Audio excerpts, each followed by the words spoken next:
What happens when America's most beloved icon walks into a studio expecting warmth, and instead finds quiet condescension, thinly veiled mockery, and a host who mistakes arrogance for authority? This isn't a story about shouting, it's a story about restraint, about dignity, and about the moment even the kindest person alive decides, enough. What unfolded on The View that morning would end with stunned silence, a broken rhythm, and a walk-off no one saw coming. The studio looked exactly as it always did in wintertime: soft golden lights, a carefully arranged holiday backdrop, candles glowing behind the glass desk, wreaths framing the windows, and the unmistakable warmth that The View liked to project, especially this time of year. It was designed to feel safe, inviting, friendly. Dolly Parton noticed all of it the moment she stepped onto the set.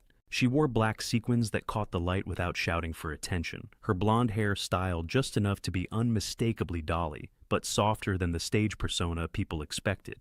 She waved to the audience, that familiar smile instantly pulling applause from every corner of the room. Joy Behar watched her closely, not smiling, not frowning, just watching. Whoopi Goldberg leaned forward first, as she usually did, grounding the moment. "Please welcome the one and only Dolly Parton." The applause swelled again. Dolly nodded, placed a hand briefly over her heart, and sat down, folding her hands neatly on the table. 2.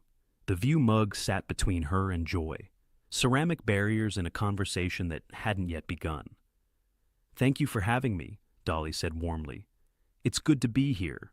Her voice was gentle, familiar, disarming. For the first few minutes, everything followed the script. Whoopi asked about Dolly's latest music project. Another host mentioned her literacy work. There was laughter, polite admiration, safe ground. Dolly answered with ease, thoughtful but concise, never self-promotional, never rehearsed. She spoke about creativity, about giving back, about how she never expected any of this when she grew up in the Tennessee mountains. Then Joy leaned in, not aggressively, not loudly, but with that unmistakable shift, the subtle tightening of posture, the slight tilt of the head that signaled she was no longer listening, only preparing to speak. "So, Dolly," Joy said, her tone casual but edged. "You've been doing this a long time." Dolly smiled. "I have, yes." Joy nodded slowly. "Decades, really. Different eras, different audiences. And yet, somehow, you've never really changed your image." A pause. Not long enough to interrupt, but long enough to feel intentional. Dolly blinked once, still smiling. "Well," she said lightly, "I've always believed if you know who you are, you don't need to chase every trend." The audience murmured approvingly. Joy didn't smile back. "But don't you think," she continued, "that there's something performative about that consistency? I mean, big hair, sparkles, the exaggerated femininity. Some people might say it's a little outdated." The temperature in the studio shifted. Whoopi glanced sideways. One of the co-hosts adjusted her papers. Dolly didn't move. She didn't stiffen, didn't raise her voice, didn't even let the smile leave her face. Instead, she tilted her head slightly. "Well, Joy," she said gently, "I've always thought femininity wasn't something to be ashamed of. It's just one way of being strong." Joy's lips pressed together. "Sure," she said. "But don't you worry that younger women see that and think success means looking a certain way? That being taken seriously requires all the glitter?" The words hung there. Not an outright attack, but not a compliment either. Dolly's fingers rested calmly against each other. Her nails, perfectly manicured, tapped once, softly against the glass. "I think young women are smart enough to decide for themselves," she replied. "And I trust them more than I trust labels." A ripple of applause moved through the audience. Joy leaned back, crossed her arms. "I'm just saying," she added, "you've built a brand, and brands can sometimes distract from substance." That was the moment, not when the words landed, but when Dolly realized how they were meant to land. This wasn't curiosity, it wasn't dialogue, it was a slow erosion. Dolly looked directly at Joy for the first time, not with anger, with clarity. "Well," she said softly, "I reckon substance speaks for itself." Her tone was still kind, still controlled, but something had shifted, and Joy noticed it. She smiled faintly as if satisfied she'd finally found traction. "Of course," Joy replied. I just think it's worth examining. Dolly nodded once. Then examine away, she said. I've lived my life in the open. The audience applauded again, this time louder. Joy didn't join in. She only adjusted her mug, eyes fixed on Dolly, as if already planning what to say next. And Dolly, still smiling, still composed, had no idea yet that this was only the beginning. The show tried to move forward like nothing had happened. A producer's voice, unheard but felt, seemed to push the panel into a safer lane. One of the co-hosts brought up Dolly's imagination library, smiling with genuine admiration. Over 100 million books, she said, almost in awe. That's not charity, that's history. Dolly's eyes softened immediately. This was her comfort zone, not applause, impact. Well, honey, Dolly replied, books saved me before fame ever did. A child with a book is a child with a door. The audience clapped warmly. A few people even stood, then sat again as the segment continued. Whoopi nodded, pleased. That's what we love about you. You've always been about lifting people up. Joy's mouth twitched at that. Just slightly, like someone hearing praise they didn't think was fully earned. Dolly didn't see it. Or if she did, she chose not to acknowledge it. For a moment, the studio felt normal again. Holiday candles glowed. The camera moved smoothly between faces. The mugs sat neatly aligned like props in a pleasant, controlled conversation. Then Joy slid her mug a few inches forward, and the sound of ceramic scraping glass was quiet, but sharp. So, Dolly, she said, 2 words, a new tone. Let me ask you something. The co-host beside her blinked, as if bracing. Dolly turned toward Joy with that same polite openness she gave everyone. Strangers, fans, presidents, it didn't matter. Her warmth was habit. Her grace was muscle memory. Yes, ma'am, she said. Joy smiled, and it was the kind of smile that didn't invite you in. It measured you. Do you ever worry that your charity work, your goodness, is part of the brand too? A hush dropped across the table. Not because it was the toughest question in the world, but because it sounded like a trap disguised as intellectual curiosity. Dolly's smile stayed in place for a beat longer than it needed to. Joy, she said gently, I don't do what I do to look good. I do it because I remember what it felt like not to have. Joy nodded as if she'd expected that answer. Sure, but you can't deny, Joy pressed, that philanthropy is convenient, especially for celebrities. It creates a shield. So whenever someone criticizes the image, the fans say, oh, but she gives away books. The audience murmured. You could feel people shifting in their seats like they wanted to protect Dolly from the implication. Dolly's eyes narrowed just a hair, barely visible, like a curtain moving in a draft. Well, Dolly replied, still calm, if my work helps people, then I don't mind if it helps my image too. But it wasn't built for that. Joy leaned in, delighted by the way the studio was suddenly holding its breath. Okay, but let's be honest, she said, voice sharpening. Your whole persona, sweet Dolly, kind Dolly, harmless Dolly, it's a performance, isn't it? Whoopi inhaled like she wanted to jump in, then stopped herself. Sometimes you let someone show themselves. Dolly didn't flinch. Instead, she gave Joy a small, thoughtful nod, the way you nod at someone you're choosing not to embarrass. Honey, Dolly said, everything we do in public is a performance. Yours too. A few laughs bubbled up in the audience, nervous, surprised. It wasn't a jab. It was a fact, delivered with softness that made it hard to fight. Joy's eyes hardened. No, she said. Mine is conversation. Yours is an act. You giggle, you flutter your eyelashes, you play the cute country doll. And somehow, people treat you like a saint. Dolly's fingers folded tighter together. Her bright nails, so perfectly Dolly, pressed gently into her own skin. She kept her voice low, steady. Joy, I've been called a lot of things. Doll isn't the worst, Joy scoffed. You're avoiding the point. I'm addressing it, Dolly answered. Maybe not the way you hoped. That line landed like a clean glass clink. The co-hosts shifted again. One looked down at her cue cards like they suddenly became fascinating. Another forced a small smile that didn't reach her eyes. Joy continued, sensing she was close to a viral moment. Here's the point. You present yourself as this symbol of empowerment, but your entire image is built around what men wanted women to look like for decades. Big hair, tiny waist, loud sparkle, It's not exactly progressive. There it was. Not curiosity, judgment. Dolly blinked slowly. When she spoke, her voice was still sweet, but no longer soft. "Joy," she said, "I didn't build myself to please men. I built myself to survive the world." Her words were simple, but they carried something heavier than the sequins ever could. Joy opened her mouth, ready to pounce again, but Dolly held up a finger, polite, measured, firm. "And before you decide what kind of woman I am," Dolly continued, "you might want to ask yourself something." Joy's face tightened. "What?" Dolly's smile returned, but it looked different now. It wasn't warmth, it was composure. "When you look at me," Dolly asked quietly, "do you see a woman who chose her own life? Or do you only see what you've been taught to resent?" The studio went still. It wasn't a mic drop moment yet. It was worse for Joy. It was a mirror. Joy's lips parted. She tried to laugh it off, but the laugh came out thin. "Oh, please," she snapped.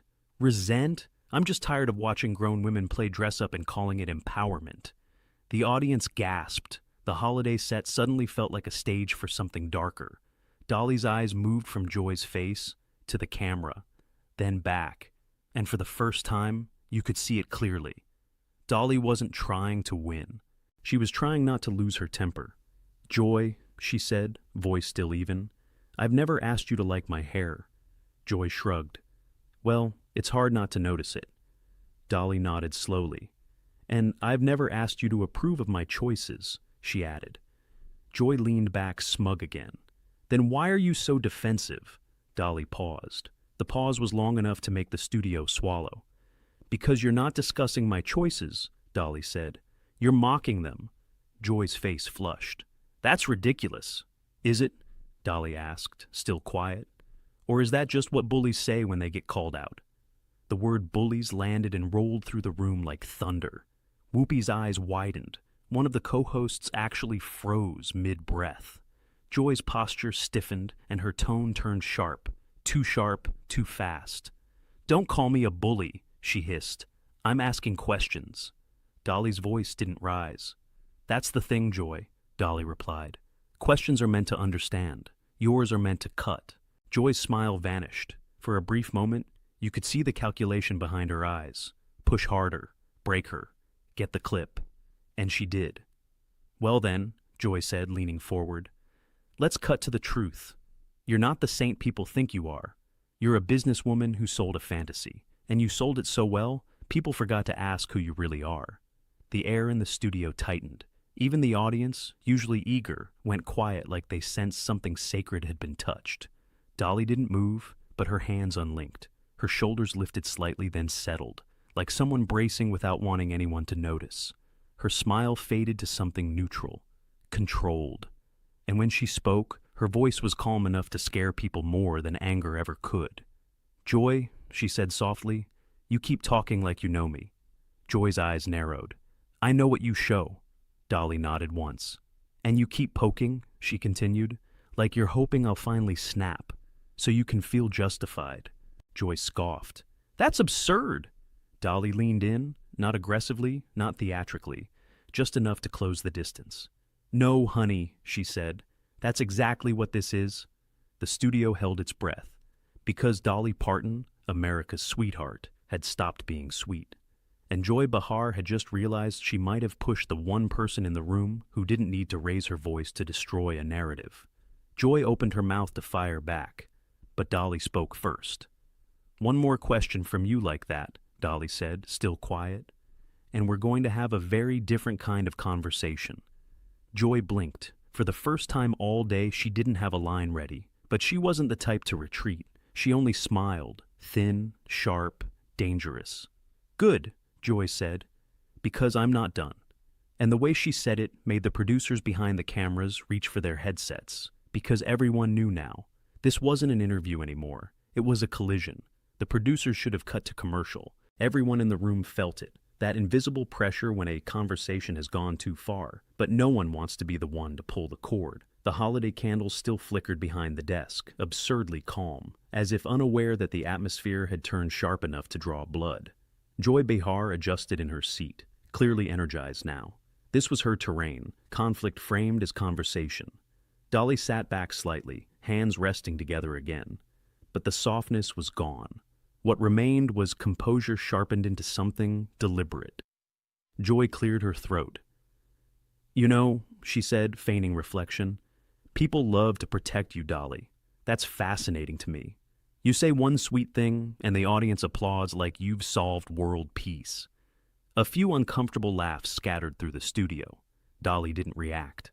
"I mean," Joy continued, waving a hand casually, "you talk about kindness and empowerment, but you've never really challenged the system. You benefited from it. You played into it. That's not bravery, that's marketing." The word marketing hung heavy. Whoopi shifted forward. "Joy, no, let her answer," Joy interrupted quickly. "I'm genuinely curious."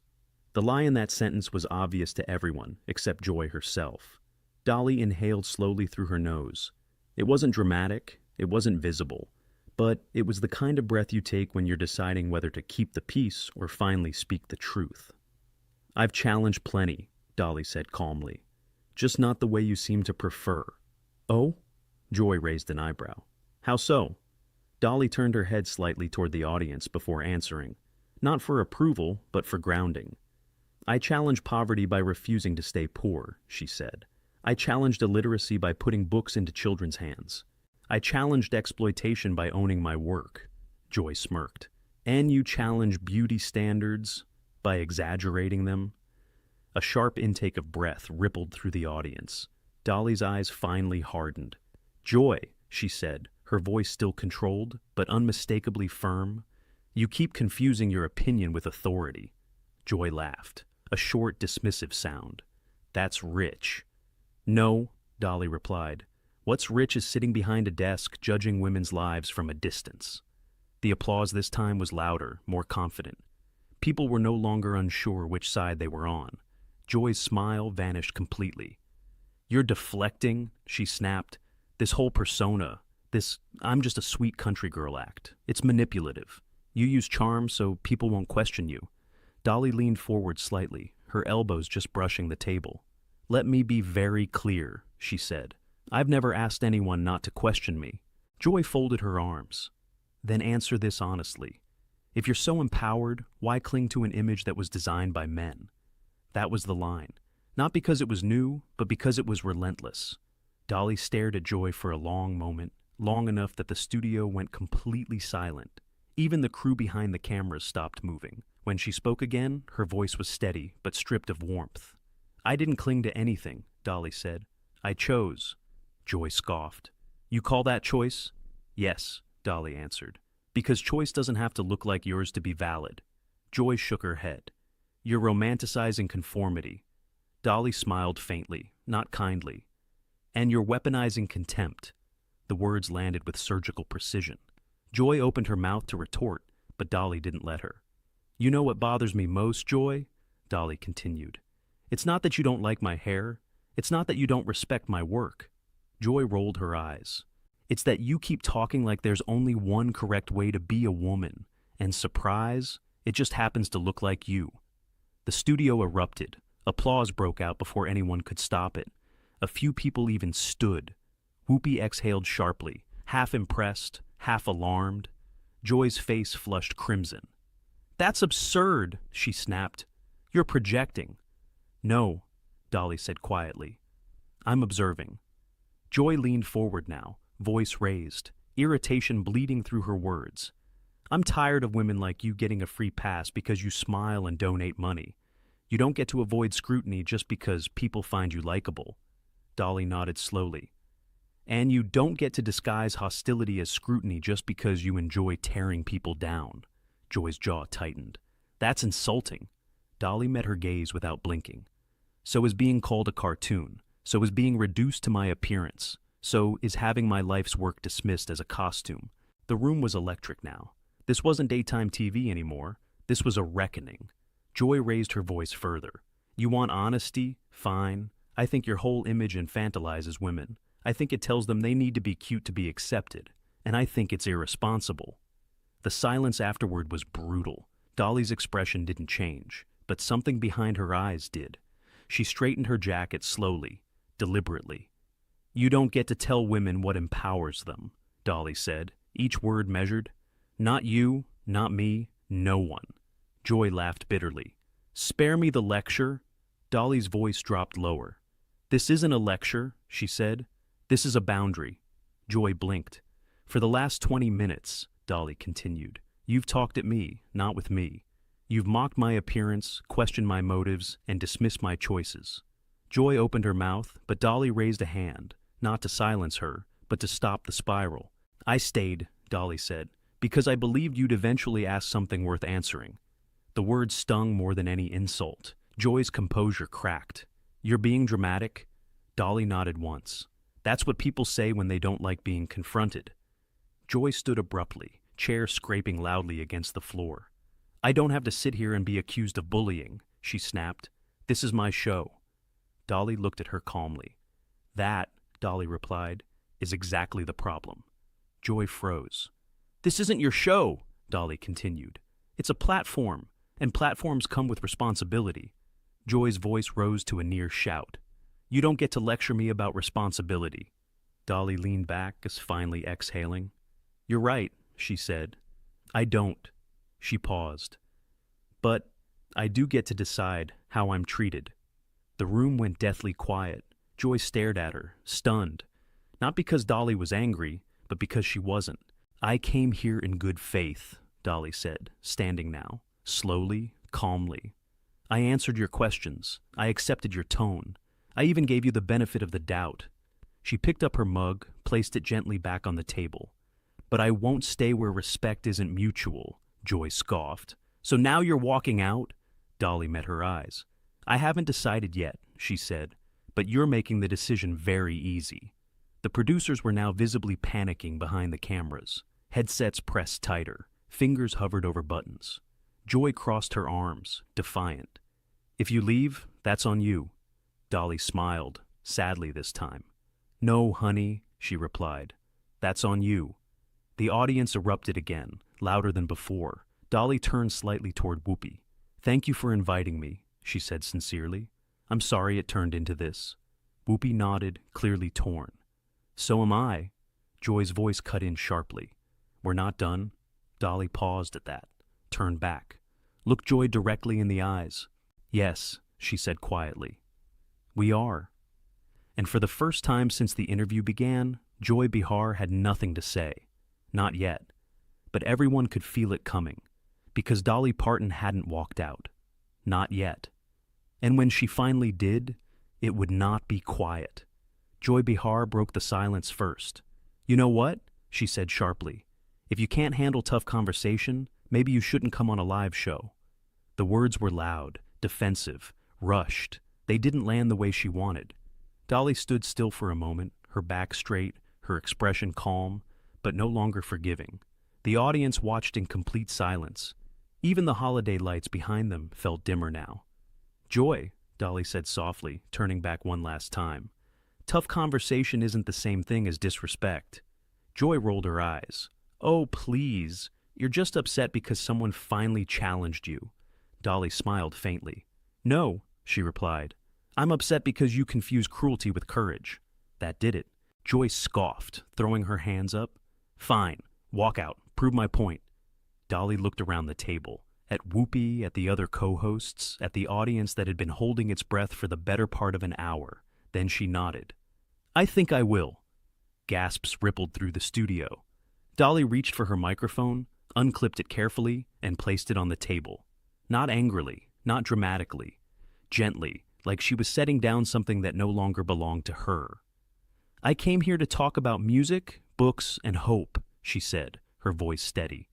"Not to be talked down to, not to be mocked, and not to be turned into a spectacle."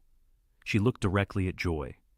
"I wish you well," Dolly added, "but I won't stay where kindness is treated like weakness." Joy opened her mouth, too late. Dolly turned and walked off the set. The audience stood. Applause broke out. Loud, sustained, unmistakable. Not the polite kind, the kind that fills a room and makes it impossible to pretend nothing happened. Joy sat frozen. Whoopi cleared her throat slowly. "Well," she said carefully, "we'll be right back." But there was no going back. Because in that quiet, controlled walk-off, without shouting, without insults, Dolly Parton had drawn the sharpest line of all, and everyone watching knew exactly who crossed it. Sometimes the loudest statement isn't made with words. It's made by knowing when to walk away. Dolly Parton didn't shout. She didn't insult back. She simply refused to stay where respect no longer existed. If you believe dignity is strength, if you believe kindness doesn't mean weakness, and if you think moments like this deserve to be remembered, tap like to show your support. Subscribe to Pressure Point for more stories where power shifts on live television. And tell us in the comments, did Dolly do the right thing by walking away, or should she have stayed and fought back?